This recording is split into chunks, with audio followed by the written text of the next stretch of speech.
Hey everyone, welcome back to the channel. Today we're going to learn how to add a profile photo on the Kahoot app using your phone.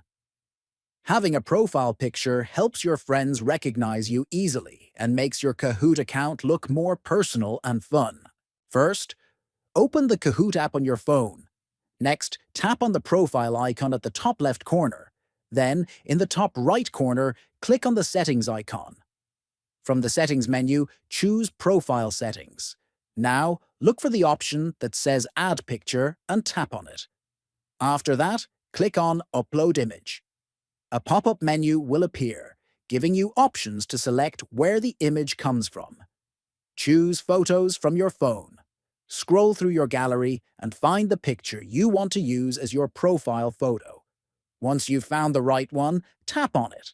Then, click on Select at the top right corner of your screen to confirm your choice. Finally, don't forget to press the Save icon at the top right corner.